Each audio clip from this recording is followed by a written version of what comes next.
¿Cómo están, hermanos? Buen día. Espero que todos estén muy bien con sus familias, en plenitud de salud. Síganse cuidando mucho. En esta ocasión terminaremos ya nuestra secuencia, nuestra serie de estudios. En esta ocasión hablaremos acerca de los catecismos anexos a la Confesión de Fe de Westminster. Son dos. Uno es llamado el Catecismo Mayor, en inglés larger, que quiere decir más grande, mayor pues, y el otro es el menor, ¿verdad? El Catecismo shorter, en inglés, el más corto, literalmente el más corto. Los dos básicamente contienen lo mismo, solo que el Catecismo Mayor, pues obviamente es mucho más extendido y contiene mucho más información. Trata más profundamente los temas y contiene más artículos, más páginas también, más preguntas. Operan a través del sistema de la pregunta y la respuesta, igual que el catecismo de Heidelberg, ¿verdad?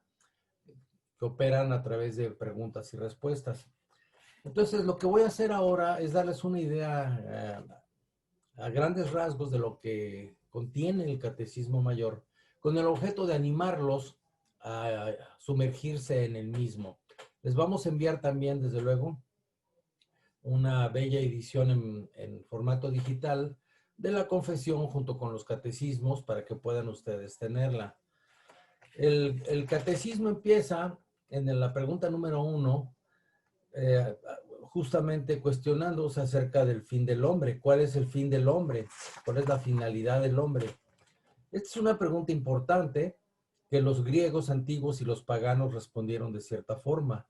Para los paganos, la finalidad del hombre es inmanente a la creación, es una finalidad totalmente creada, es decir, por ejemplo, decía Aristóteles, la finalidad del ser humano, del hombre, es ser un ciudadano libre de la polis y ejercer la razón en el uso de los asuntos del Estado.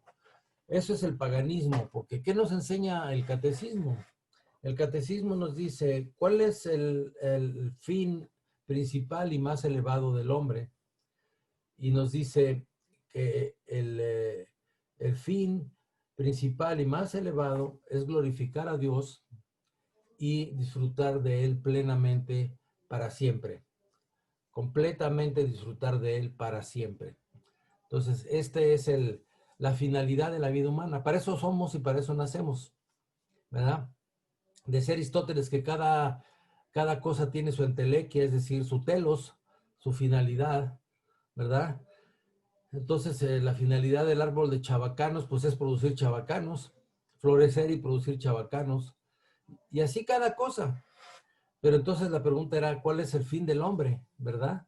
Y el fin del hombre no es un fin que se puede encontrar inmanente a la creación, sino que trasciende la creación y apunta más allá hacia su creador justamente. Y eso es lo fundamental, ¿sí? Pregunta número 1. La pregunta 1 trata de eso. La segunda pregunta, ¿por qué es aparente, evidente que hay un Dios? Y responde que, bueno, es la misma luz de la naturaleza, las obras de Dios, que declaran plenamente que hay un Dios, pero su palabra y espíritu solo de manera suficiente y efectiva lo revelan a los hombres para salvación. O sea, la revelación general no es suficiente para la salvación. Se requiere de la palabra de Dios, ¿sí?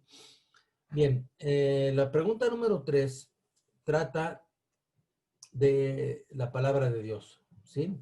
La 3, la 4, la 5 tratan de las escrituras, cuál es la palabra de Dios o qué es la palabra de Dios, por qué es evidente que las escrituras son la palabra de Dios, es la pregunta número 5.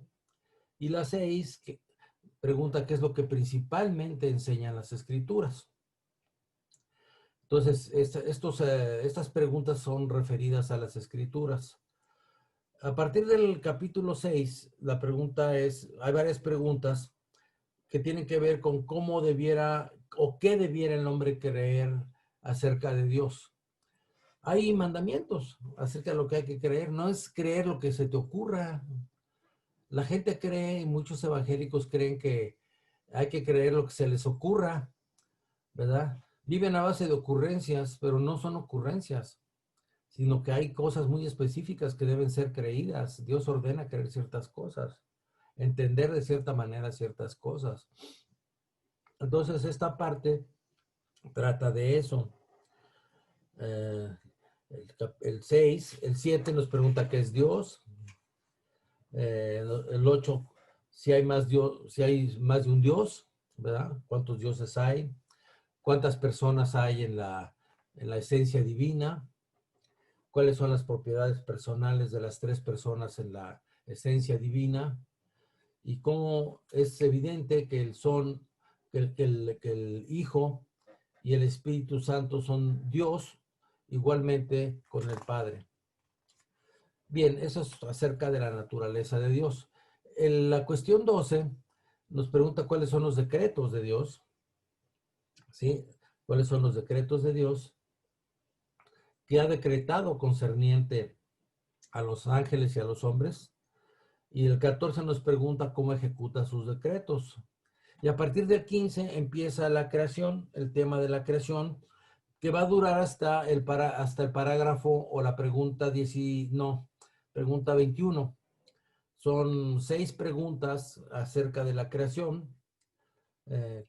La 15 empieza con cuál es la obra de la creación, acerca de los ángeles, cómo creó el hombre, etcétera, hasta la 21, en donde pregunta cuál es el estado en el que Dios creó al hombre originalmente, ¿verdad? Si era un estado de pecado o era un estado de santidad.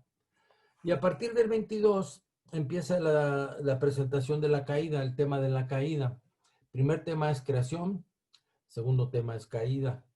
Entonces, a partir del 22 empieza a discutir la caída y la discute hasta la pregunta número 30, justamente. La pregunta 30, donde pregunta si Dios va a dejar a toda la humanidad o va a dejar que toda la humanidad perezca en el estado de pecado y de miseria. Y este es el pie para entrar al pacto de gracia. Entonces, a partir de la pregunta 31, se hace la cuestión, ¿con quién se hizo el pacto de gracia? Y la 32 pregunta, ¿cómo se manifestó la gracia de Dios en el segundo pacto? Entonces hay una discusión acerca de los pactos que es muy central. Sabemos que está el pacto de las obras con Adán, ¿verdad? Y luego el pacto de gracia que Dios establece unilateralmente con el hombre. Luego en la pregunta 33 hace una pregunta bien importante, que si el pacto de gracia siempre se administró de una y la misma manera, ¿verdad? ¿Ok? Si de una y la misma manera siempre se administró el pacto de la gracia. Y nos dice que no, sino que hubo diferentes administraciones, pero nos explica en la pregunta 34 cómo se administraba en el Antiguo Testamento, en la 35 cómo se administra en el Nuevo Testamento, y de esta manera disipa todas esas confusiones que han dado lugar al dispensacionalismo, donde parecería que los pactos no tienen relación entre sí, o mejor dicho, las dos administraciones del pacto son vistas como si fueran dos pactos diferentes, ¿verdad? Y esto es lo que va a tratar de explicar aquí el catecismo, o mejor dicho, lo explica bastante bien. Bien, en la pregunta 36 ya empieza a hablar acerca del mediador del pacto, que obviamente es Cristo. Entonces, las preguntas 36 hasta la 42 tienen que ver con Cristo como mediador del pacto.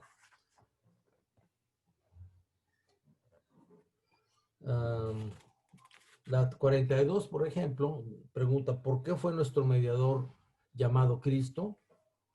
Y responde que fue ungido con el Espíritu Santo por encima de toda medida y así apartado y plenamente dotado con toda autoridad y capacidad para ejecutar los oficios de profeta, sacerdote y rey de su iglesia, tanto en el estado de humillación como en el estado de exaltación, porque va a haber dos estados de Cristo, el estado de humillación y el estado de exaltación.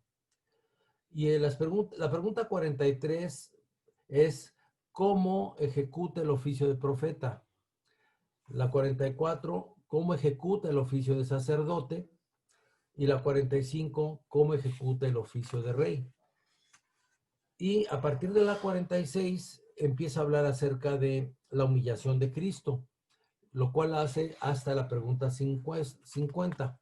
Entonces trata de qué manera se humilla Cristo y una serie de consideraciones acerca de la humillación de Cristo. Y una vez que termina de hablar de esto en la pregunta 50, en la 51 empieza a hablar de la exaltación de Cristo precisamente, y habla de esto hasta la 54, pregunta 54, la cual dice, ¿cómo es Cristo exaltado al estar sentado a la diestra de Dios? Ya la 55 empieza a hablar acerca de la intercesión. 55 y 56 son la intercesión. Pero de las 57 a las 60 va a hablar de los beneficios y de la participación en la mediación de Cristo, ¿sí? Subrayando en la pregunta 60 justamente que solamente en Cristo Jesús hay salvación, ¿ok? Y hace esta pregunta que habría que hacerle a muchos, por cierto, ahí en el Facebook, ¿no? La pregunta es, ¿pueden aquellos que nunca han escuchado del Evangelio y por lo tanto no conocen a Jesucristo y no creen en Él, ser salvos? ¿Ok? Ser salvos por su forma de vivir, de acuerdo al Evangelio, ¿ok? O mejor dicho, no de acuerdo al Evangelio, perdón, de acuerdo a la luz de la naturaleza. Pueden ser salvos viviendo honestamente a la luz de la naturaleza, sin conocer de Cristo, o no. Y la respuesta es contundente. Aquellos que nunca, habiendo nunca escuchado el Evangelio y no conocen a Jesucristo y no creen en Él, no pueden ser salvos. No importa cuán diligentes sean para vivir sus vidas de acuerdo con la luz de la naturaleza o las leyes de esa religión que profesan, y ni tampoco hay salvación en ningún otro, sino en Cristo solamente, quien es el Salvador solamente de su cuerpo y de su iglesia. Y esto es una réplica también al arminianismo. El arminianismo empieza subrayando las escrituras que dicen, Dios quiere que todos se salven y lleguen al conocimiento de la verdad. Bueno, pues si Dios quiere que todos se salven, ha fracasado porque no todos se salvan. Pero como Dios no puede fracasar, entonces no podemos interpretar así esa escritura. En realidad, quiere que todos se salven, quiere decir, pues todos los que son suyos, es decir, su pueblo, los que están ya incluidos en su pacto, pero no toda la humanidad en general, ¿verdad? Y luego insisten mucho precisamente los arminianos en que como Dios exige a todo el mundo creer, por lo tanto todo el mundo está capacitado para creer. Y creen que de esta manera Dios es justo porque no condena a aquellos que sin antes darles la oportunidad de creer, ¿verdad? Sin embargo, yo siempre les pregunto, ¿y qué pasa con aquellos que no tuvieron noticia del Evangelio? Y bueno, nunca me saben contestar, pero esta pregunta nos está diciendo qué pasa con aquellos. Fuera de Cristo no hay salvación. Entonces, de nada sirve decir Dios quiere que todos se salven y lleguen al conocimiento de la verdad, cuando en realidad no a todos les es predicado el Evangelio, ni todos tienen noticia de Cristo. Entonces, terminan aterrizando muchos de los que defienden esas doctrinas en el universalismo. Terminan diciendo que finalmente Dios es amor y que por lo tanto todos en general se salvan, incluso aquellos que no conocen a Cristo.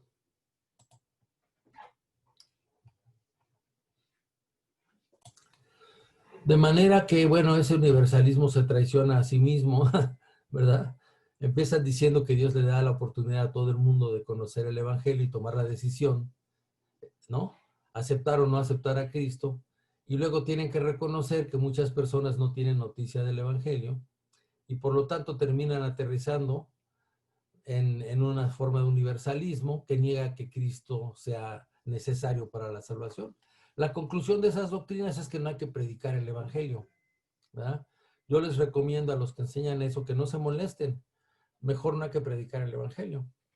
Así que de cualquier manera todos son salvos, ¿no? Bien, esas doctrinas son insostenibles. Ok, a partir de... estamos en las preguntas hasta las 60. Y luego habla de la iglesia, ¿verdad? Habla de la iglesia. Empieza preguntando si son salvos todos los que oyen el evangelio y viven en la iglesia o pertenecen a una iglesia.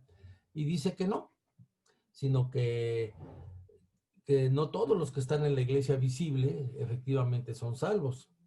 Y entonces la pregunta es, bueno, ¿cuáles son los privilegios especiales de estar en la iglesia visible? Y ahí termina en la pregunta 63. La 64 pregunta, naturalmente, ¿qué es la iglesia invisible?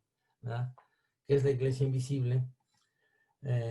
Y dedica hasta la 66 a hablar de las características de la iglesia invisible. En la 67 ya introduce el concepto del llamamiento eficaz. El llamamiento eficaz es requerido para poder entrar a la iglesia invisible, ¿verdad? Aquellos y solamente aquellos que son eficazmente llamados entran a la iglesia invisible. La 68 trata de lo mismo. De la 70 a la 73 habla de la justificación, cómo se efectúa la justificación precisamente. La 74 habla de la adopción y la 75 habla de la santificación. Entonces son aspectos muy importantes, ¿verdad? Por ejemplo, ¿qué es la justificación? Es la pregunta 70. Y nos responde que es un acto de la gracia, de la libre gracia de Dios para los pecadores, por la cual perdona sus pecados, los acepta y considera que sus personas son justas a su vista ante sus ojos, no por nada que hubieran hecho las mismas personas, sino solamente por la perfecta obediencia y plena satisfacción de Cristo. Y entonces Dios les imputa a estas personas y la reciben exclusivamente, solamente por medio de la fe. Entonces la justificación es un acto legal de Dios.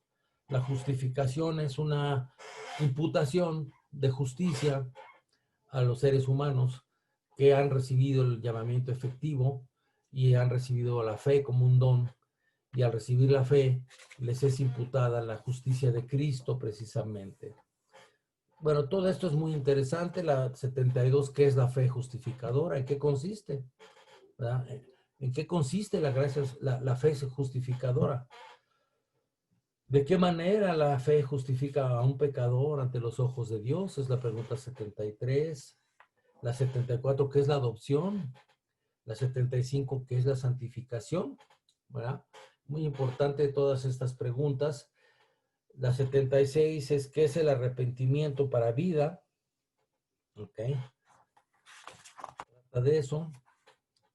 ¿En qué difieren, dice la 77, la santificación y la justificación? No es lo mismo la justificación que la justificación. ¿De dónde surge la imperfección de la santificación en los creyentes? Nos pregunta la 78. Y pregunta la 79 si muchos creyentes, por virtud de su imperfección, no podrían caer por la tentación del pecado, caer del estado de la gracia, perderse, ¿verdad? Bueno, son preguntas importantes, ¿verdad? Ok, entonces todo esto trata hasta llegar a la pregunta 90. Hasta la 90 trata de esto. La 87 pregunta qué debemos de creer acerca de la resurrección de la carne. El 88, qué pasa inmediatamente después de la resurrección. La 89, qué serán los malos en el día del juicio. Y la 90, qué será a los justos en el día del juicio, ¿verdad? Y ahí termina este, digamos, este apartado del Catecismo Mayor y entramos a lo que sería la parte moral, por así decirlo, que es una exposición absolutamente maravillosa de lo que el catolicismo romano llamaría la teología moral. Es decir, es un análisis muy pormenorizado de las implicaciones morales de la ley de Dios. Entonces hace un análisis de los 10 mandamientos, ¿verdad? De los 10 mandamientos, en donde nos muestra con todo detalle de las múltiples formas en las que podemos incurrir en pecado, ¿verdad? Transgrediendo dichos mandamientos. Es una cosa bellísima, realmente. Además implica un conocimiento de la naturaleza humana. Es una joya literaria, es una joya filosófica, es una joya teológica y desde luego es de una gran utilidad para dirigir nuestras vidas. Todos pecamos, hermanos, pero en la medida en que podamos ajustarnos a estas enseñanzas, tendremos más éxito en la vida, ¿verdad? Seremos más felices, tendremos más éxito en la vida, tropezaremos menos, ¿verdad? Y seremos mejor ejemplo para los demás y para nuestros hijos. Entonces, realmente es muy recomendable. Y esto es lo que se come casi todo el catecismo, ¿sí? De la 91 hasta la 151 está dedicada a la ley moral. A partir de ahí, entra en el tema de los medios a partir de la 152 o 155, permítanme. Entra, vamos a ver.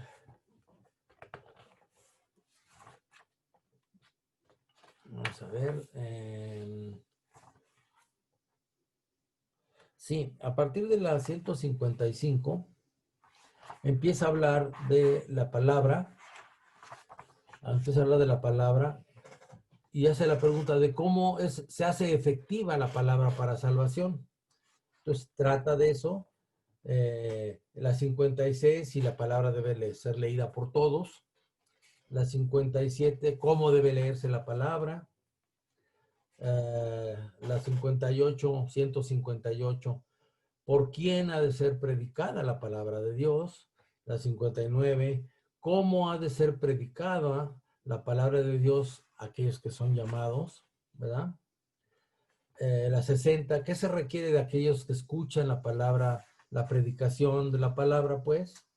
Y a partir de la 161 entramos al tema de los medios. Bueno, perdón, ya incluso la palabra fue lo primero, ya las preguntas que les dije ya forman parte de ese segmento que trata de los medios para la comunicación de la salvación. Obviamente la palabra es lo primero, ¿verdad? De la 155 a la 160, como acabamos de ver ahorita. Pero a partir de la 162 hasta la 177 se discuten los sacramentos, qué son, cómo se administran, a quién se administran, por qué se administran, qué efectos tienen, de la 162 hasta la 177. Donde termina preguntando en qué difiere la Santa Cena del bautismo. Y a partir de la 178 entramos ya al tema de la oración. El resto ya del Catecismo Mayor trata de la oración. Empieza preguntando en el 178 qué es la oración. La 179, si hemos de orar solamente a Dios, si hemos de orar en el nombre de Cristo, por qué hemos de orar en el nombre de Cristo, y así se sigue, ¿verdad? Luego empieza a hacer el análisis a partir de la 187. La 187, que es una dirección para orar, empieza a analizar y a tratar de la oración del Señor. Es decir, el Pater Noster, el Padre Nuestro, ¿verdad? De cuántas partes consiste, qué nos enseña el prefacio, cómo oramos por la primera petición, la segunda petición, la tercera, la cuarta petición, la quinta petición, es decir, divide en peticiones, en 6 peticiones, y en una conclusión divide el Padre Nuestro. Y entonces en estas últimas preguntas hace un análisis de esas peticiones y por qué se deben de hacer y qué es lo que se debe de hacer al hacerlas, ¿no? Exactamente qué consisten. Entonces, bueno, hermanos, pues esto es un resumen muy breve, muy rápido, muy somero, a ojo de pájaro, del gran Catecismo Mayor de Westminster. Realmente es una joya que todos debemos de leer y tener. El Catecismo Menor contiene más o menos lo mismo, nomás que resumido. Es más compacto, no se extiende tanto como el Catecismo Mayor.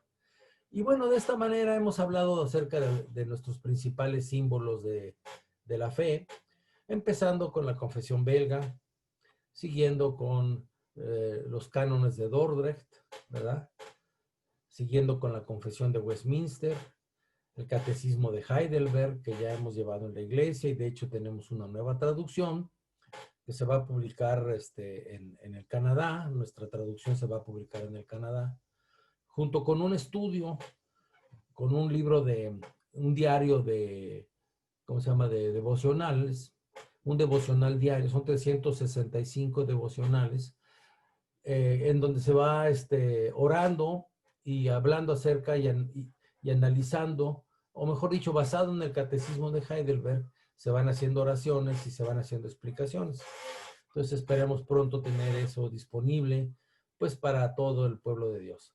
Hermanos, Dios les bendiga y espero que pronto ya podamos vernos en el edificio de la iglesia y reanudar nuestras actividades como siempre. Un abrazo, que Dios les bendiga y cuídense mucho.